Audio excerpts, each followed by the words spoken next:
I'm here with Aziz Ansari. Aziz, thanks for being here. I'm so honored to be here. So excited to be here. Thank you for having me. Aziz has a new movie out, Good Fortune, which he wrote and directed. He has programmed tonight's lineup of films. Aziz is a comedian, an actor, a director. You've directed on television, your own show, Master of None, some other stuff. This is your first feature film, Good Fortune. That is true, yes. Let's talk a little bit about Good Fortune. It's a movie that I'm certain TCM fans will like. Super strong cast. Seth Rogen, Keke Palmer, Sandra Oh. You're also in it. And there's an angel played by Keanu Reeves. It's like if It's a Wonderful Life, Wings of Desire, and Norma Ray were in a throuple relationship.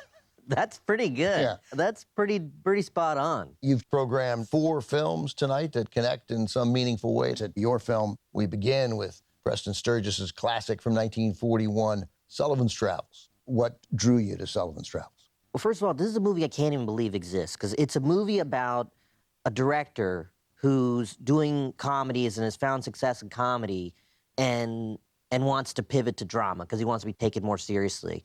And this is such a specific thing that I obviously can very much relate to. And I've done it. The third season of Master of None, my first 2 seasons were, pretty funny and had a little bit of drama. The third season, I took an aggressive turn.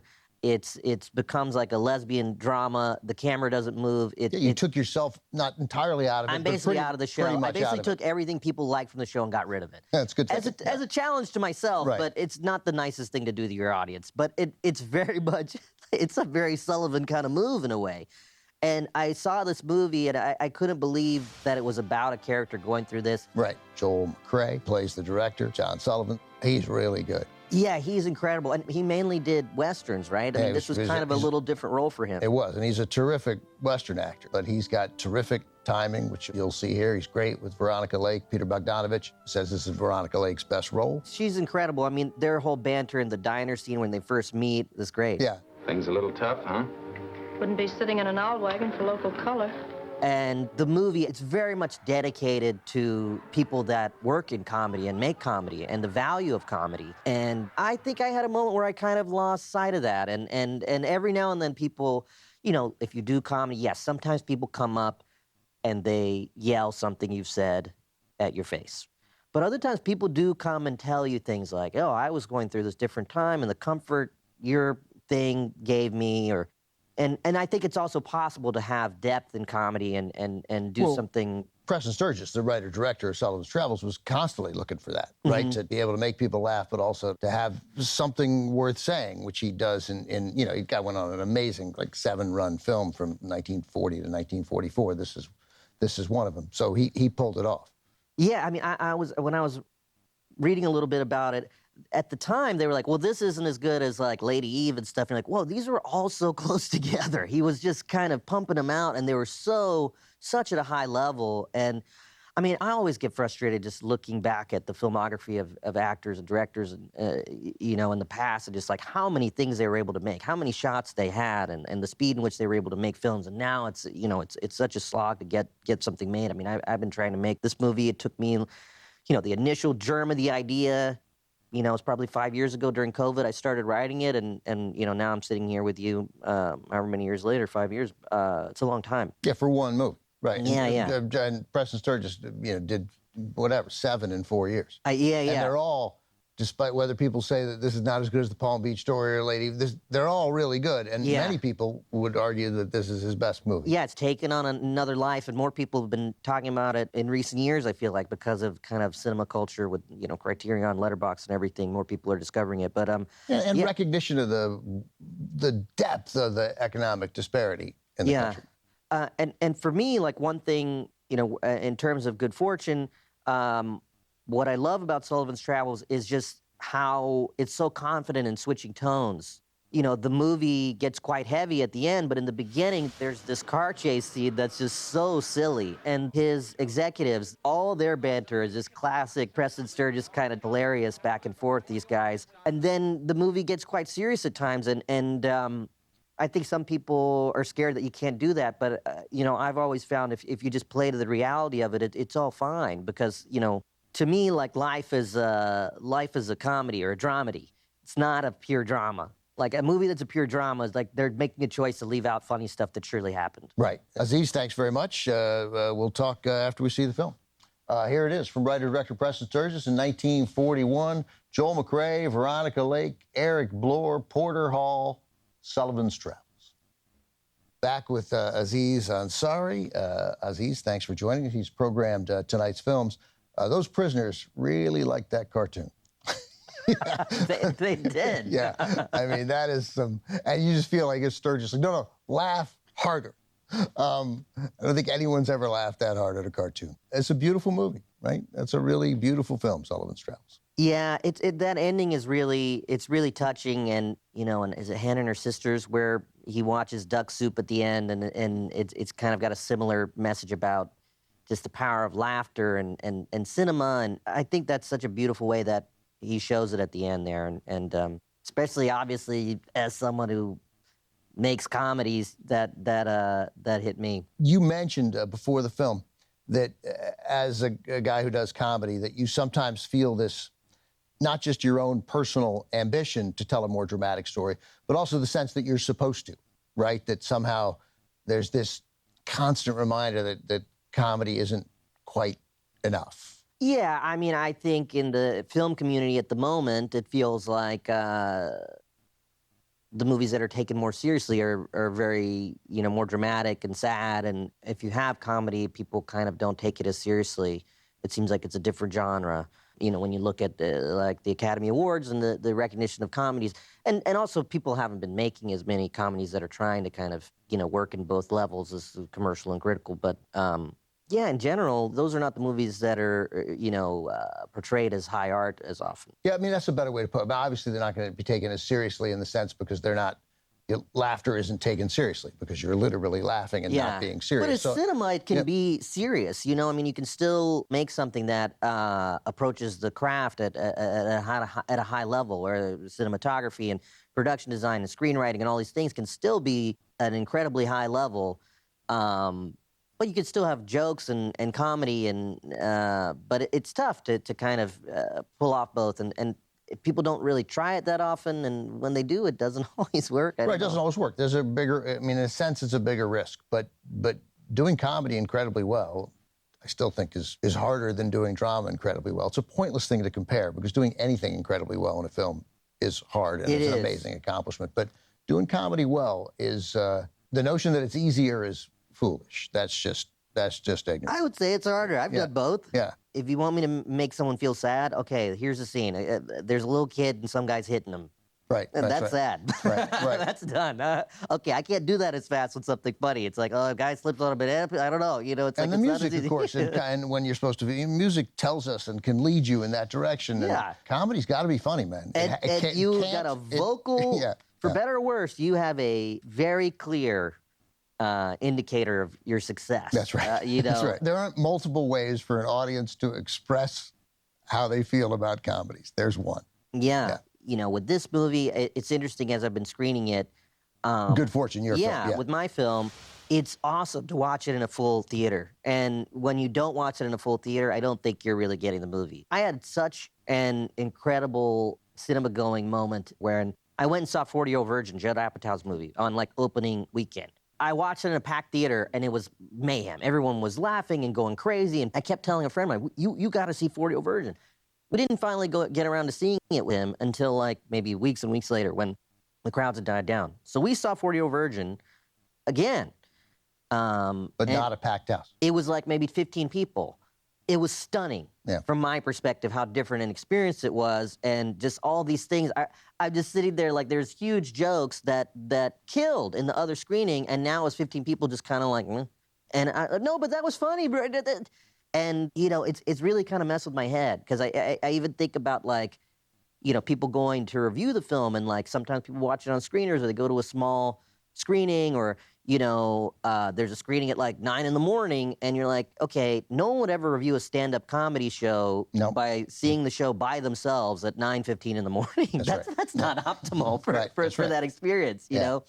So, yeah, I mean, that was a thing that was very important to me and to Seth as well about this movie, about Good Fortune, was kind of really trying to make something that's designed for a theatrical experience to be seen in a crowd and to be experienced with an audience. Aziz Ansari, thanks very much.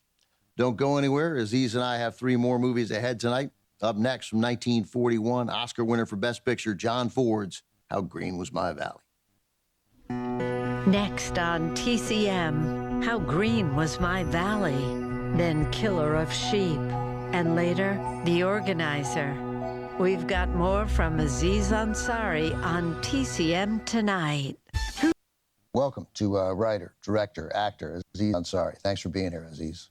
Oh, it's my great pleasure. Aziz's new film, out in theaters on October 17th, is Good Fortune, starring Aziz, Seth Rogen, Keanu Reeves, Keke Palmer. It is very funny. Again, I know TCM fans, they don't make them like they used to. I hear that a lot.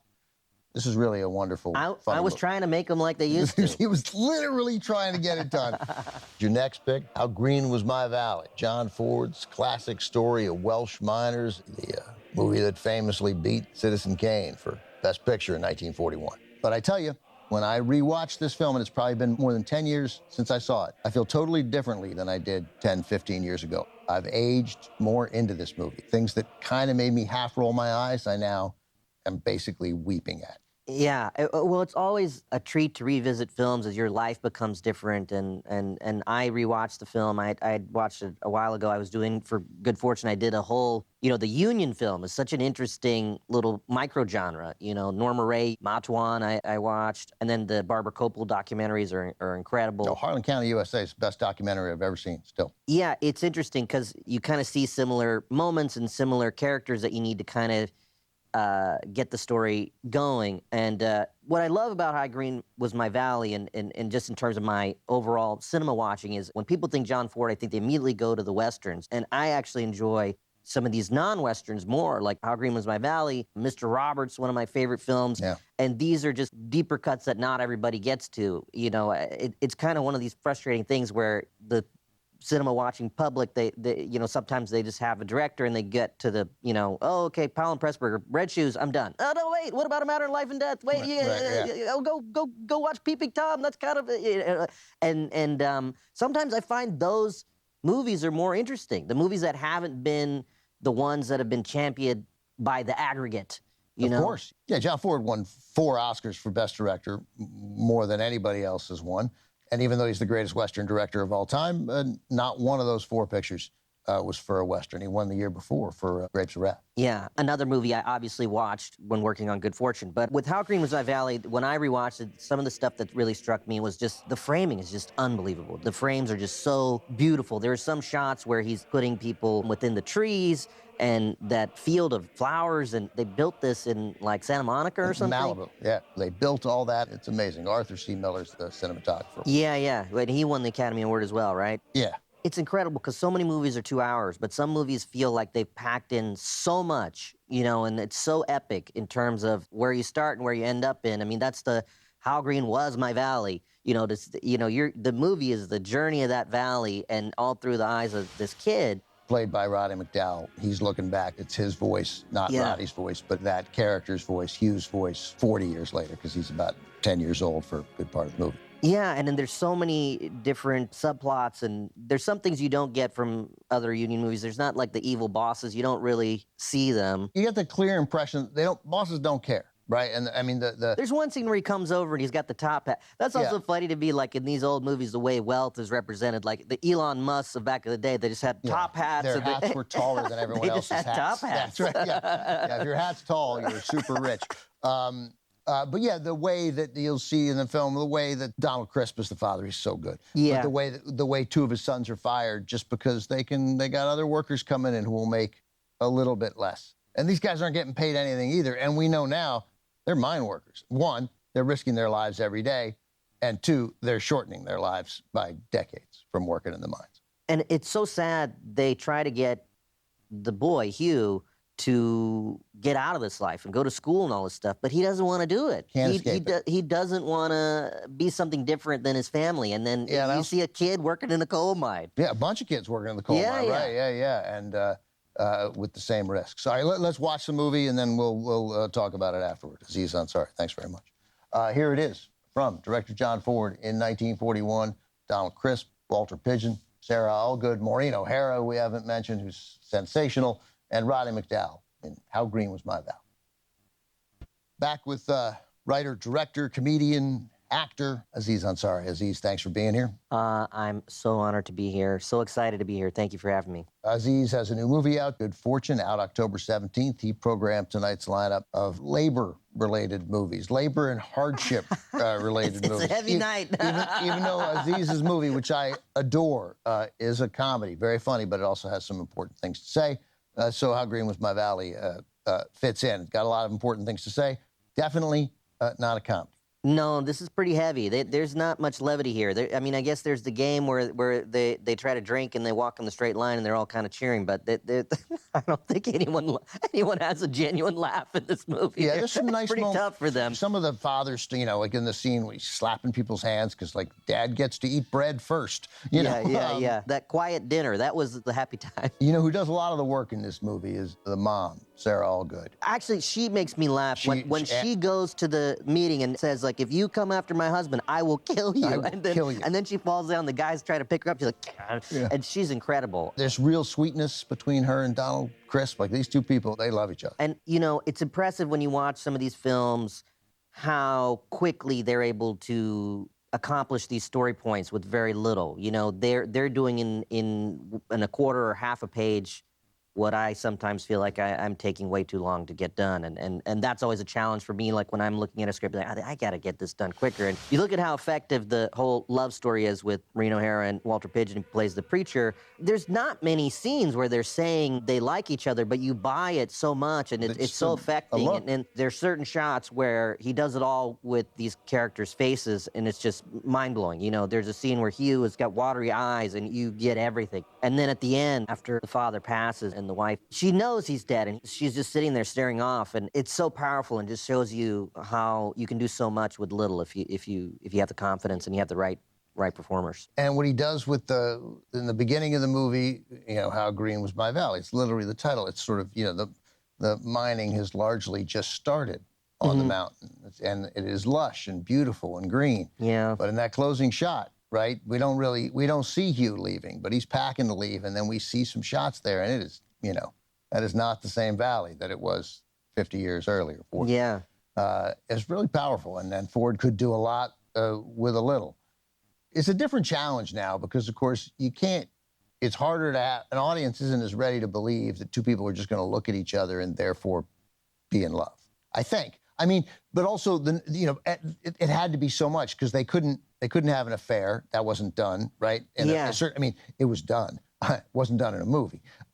And so they would have had to have gotten married. You don't have that now. You've got to create, you can have a look, but you got to create something after that, I think, for an audience to believe it. I think there's a slightly bigger challenge for you, just in that respect. I think so, but I don't know. I think, I feel like I've seen more modern films where it's just, they very quickly get that these two people like each other. They would establish that they care about each other, Yeah. But I like that you're working on a script. You look at it, you got a sense, like, this is taking too many edit. beats. Like, we need to get this done faster. Or you go, oh, Kiki's amazing. I get this from this, and I don't need to say all this stuff. But this movie, just when I think of that kind of narrative economy, there's some great emotional moments here that come from very brief scenes.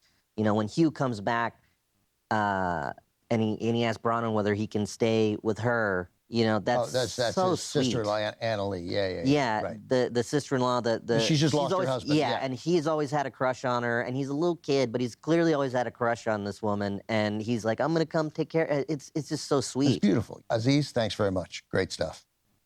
Stick around. Coming up here on TCM, a key film in the L.A. Rebellion from 1978, Charles Burnett's Killer of Sheep, is next on TCM. Welcome to Aziz Ansari, writer, director, actor, comedian, here at TCM. Thanks for coming in. Oh, it's my great pleasure. Aziz has a film out, hitting theaters October 17th. Important to see it in a theater with an audience. Good Fortune. It's what we like to call it, comedy, but also with something to say, which is why you've programmed the films that you have tonight. Mm-hmm. And right here we got from 1978, part of the L.A. Rebellion, the independent filmmaking in Los Angeles, Charles Burnett's Killer of Sheep, which is a movie unlike any other film. It's pretty unique, and I hadn't seen it in a while, and I watched it again before this, and it still kind of blew my mind that it works, and they're like little vignettes, almost like little TikTok moments from this guy's life. It's so strange. And there's scenes of things like a little girl sitting and listening to a record and singing along or putting on her dress. And they're so poetic and beautiful. And people always say there's no narrative in here, and I guess there's not. It's super limited, but it's the story of this guy, Stan, really wonderfully played by an actor named Henry Sanders. A good chance you saw him on TV in the 70s and 80s in guest starring roles, but he's really great in this. And it's about his life. He's working, I mean, a killer of sheep. That's what this is. He works at a slaughterhouse. Yeah, I read a Letterboxd review where someone said they were showing this film at a film class, and at the end the professor said, all right, who's the killer and who's the sheep?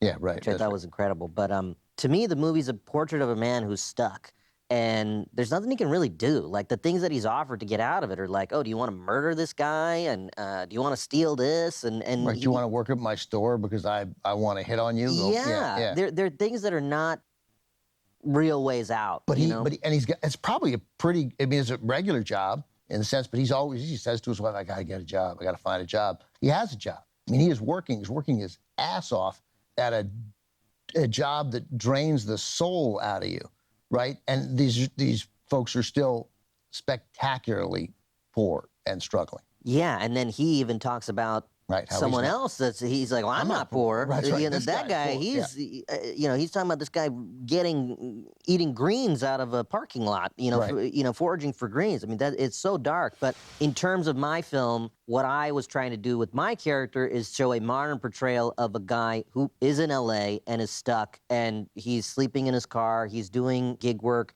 He works at a Home Depot type store. But basically, up until I meet Keanu Reeves' character, the Angel, I wanted it to kind of be this portrait, you know, my version of something like Killer Sheep, not quite as dark and somber in tone. But Charles Burnett originally planned for this to be a trilogy. This was supposed to be the first part, and the second part was supposed to be him like being on a beach and like kind of really escaping. And then the third part was him having to go back for economic reasons, which I thought was really interesting. I never knew that, but you know, in my movie, it's you know, this first part that's kind of like, you know, my portrait of my guy, and then the second part is him, you know, kind of going to a beach. He's kind of getting this out, and then he doesn't want to go back. Yeah, I think we should just say one thing before we show Killer of Sheep is that don't expect a typical narrative. You need to hold on here. You know, people talk about this film being Italian neorealism transported into this community, and that's absolutely true. But I also see Ozu and I see Chantal Akerman in terms of just the way he holds on these moments, and you kind of have to lull into its rhythms. What I love about this movie is I think what Charles Burnett did here is something that I've tried to do in my career, which is take these genres that have been popularized by people that don't look like me. You know, Master of None was like, okay, what if you did those, you know, Woody Allen New York comedies, but it's set today, and it's a guy that looks like me, and you're dealing with modern stuff. And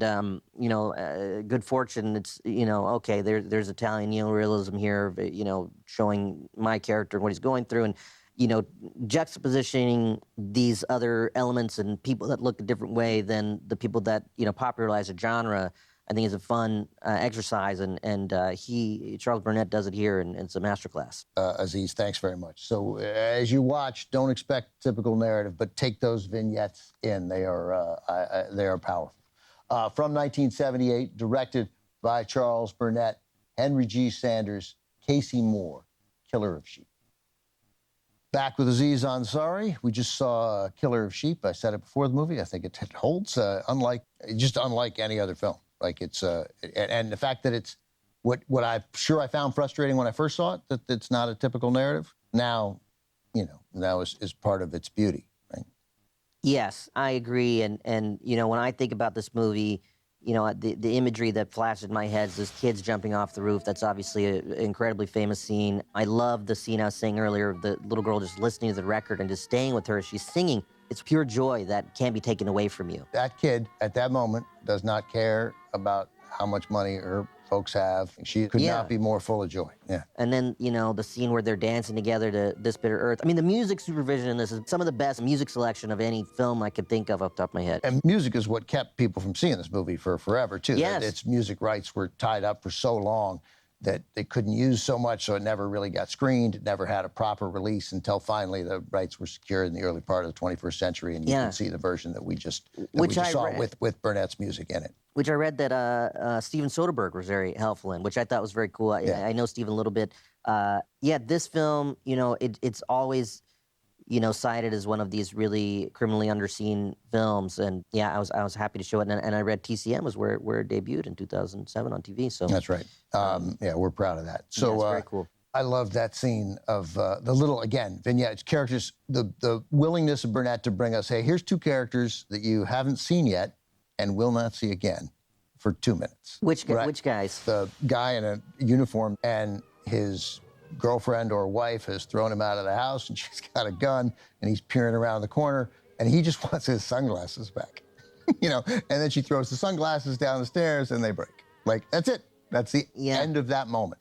Well, he also said something. He said, all of these things are things I've witnessed. There's no way he didn't witness that exact moment. Yeah, right. And if there's anybody who asks me for, any kind of screenwriting advice, where I'm like, write everything down, because you're never going to beat life. I've sometimes written things based on my real life or real people I know as inspiration, and then I see what happens with the real people. I'm like, I can't beat that. This is too crazy. I can't put this in a movie, because people watch a movie and be like, well, that wouldn't happen. It's like, no, that's what really happened. And yeah, these moments feel so real. I mean, talking about the motor, it's like, that happened. Oh, the motor definitely happened. And it's going to fall, but there's something about the way it falls that's a little unexpected still, and you get the laugh. And they just leave it. And that $15 is spent, that mattered, man. That mattered. Oh, God, yeah. All these performances feel so real. They all feel, very real, Well, clearly there's some, as was the case with Italian neorealism, he's using people in the community, right? Which I did in Good Fortune as well, because you get to a point where you're like, I can't find,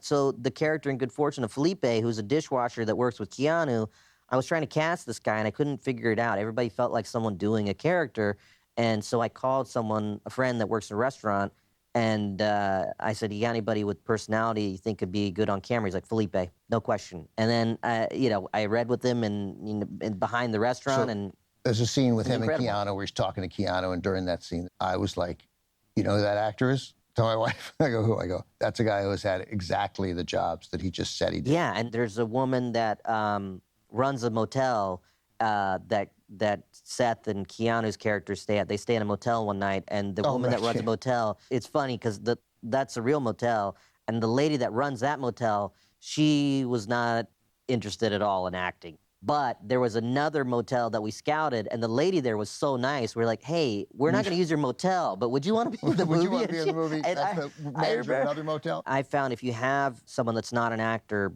and you need to use them for a certain level of authenticity, because, that motel woman, it's like, that woman's not trying to act. Like, the real woman is going to be the motel lady. She's not going to be an actress. And so you're going to hire someone to do an impression of that, and it's going to be weird. That's my feeling. Yeah. So I'm going to get the real person, and I'm just going to set it up so they feel like they're in their real job, so they can just act how they really act. What you get from it is this kind of documentary feel hidden into your fiction, which can be very effective. Aziz, thanks very much. So happy to be here, and thank you. All right, well, stick around. Aziz has one more film to program tonight. It's from 1963, directed by Mario Monicelli. Great Italian film. The Organizer is next on TCM. Back with Aziz Ansari, actor, writer, director, comedian. Aziz, thanks for being here. My pleasure. Aziz's new film, out in theaters on October 17th, is Good Fortune, starring Aziz, Seth Rogen, Keanu Reeves, Keke Palmer. It is very funny. Again, I know TCM fans, they don't make them like they used to. I hear that a lot. This is really a wonderful, funny I was movie. trying to make them like they used to. He was literally trying to get it done.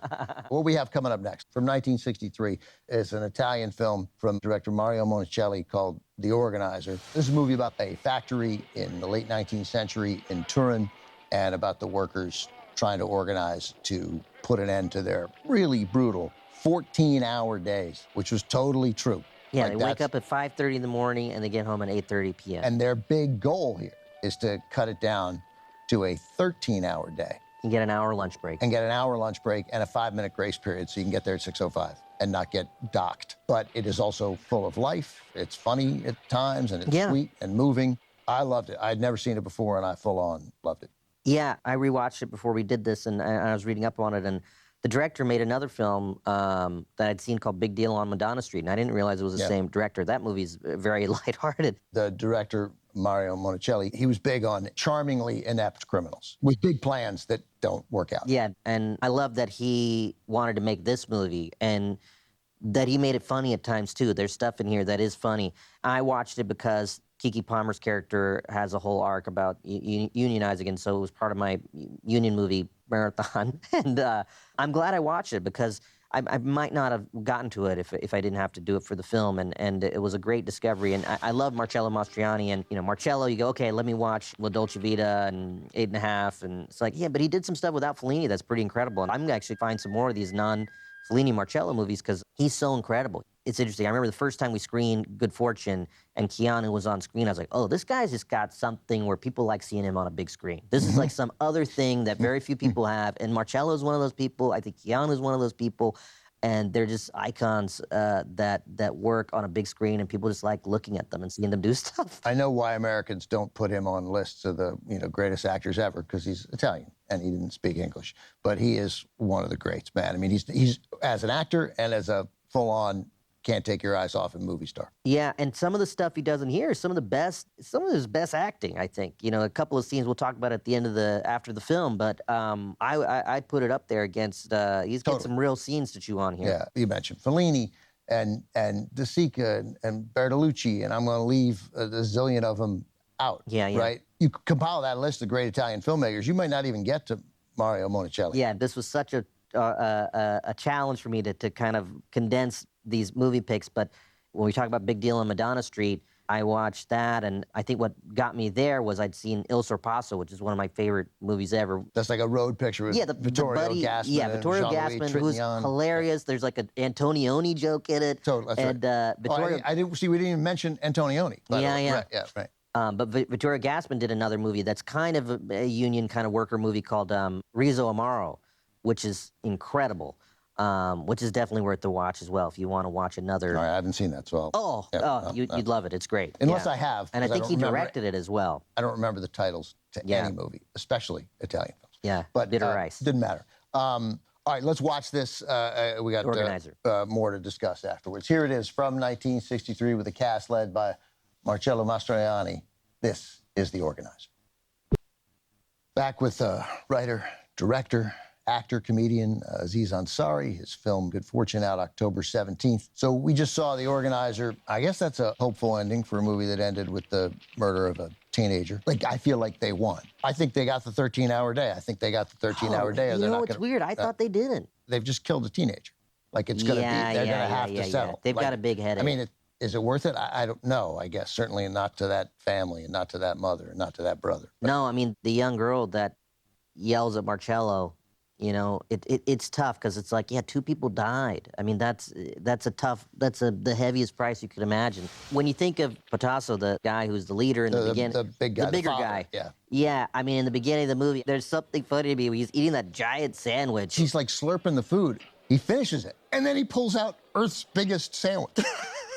Like that. It's You just had so lunch. big. Yeah. There's a couple of things I really found interesting when I was rewatching this movie. One, the Ethiopian character, you don't really see. Nope. Even seeing the layers of poverty within their community. When they go to really give him the business and they see how he's living, it's really heartbreaking. Right, and then even they're like, all right, you can work, right? Yeah. But then he, of course, gets radicalized by their treatment of him when he arrives to work, right? I mean, you see why people get radicalized, right? If you call forming a union radical. I mean, these guys didn't commit any act of violence. All they did was not work, therefore not get paid, to try to influence a change that obviously needed to happen. And, union participation in the United States of America has plummeted. If you eliminate public service unions, I think we're at like just over 6% of people in unions that are. But it's going up, and it's a reason I put it in the movie. If you're talking about wealth inequality, one of the wealth inequality is at its lowest when union participation is at its highest.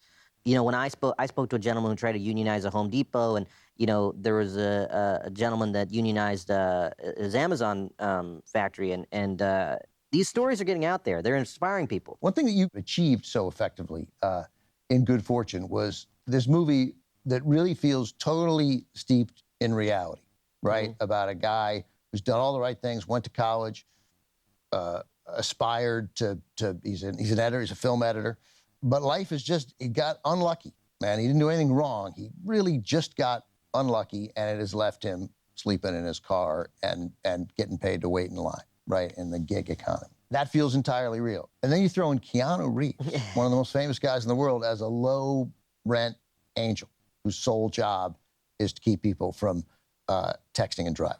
Very A important. very important job, new job for angels. And yet somehow there's not a moment where I don't feel like this is what you've asked me, is good fortune realistic? I would be like, yeah, totally. Well, that was a little bit of the scary challenge of the movie, because the beginning of the movie is kind of like what I did in my series, Master of None. It's about exploring a sociological phenomenon. So let's say the gig economy and this guy being homeless and sleeping in his car, and that I was very confident in, that I could do that and make that funny, and I had the skill to kind of research this and make it feel right and get it right and have some jokes and whatever.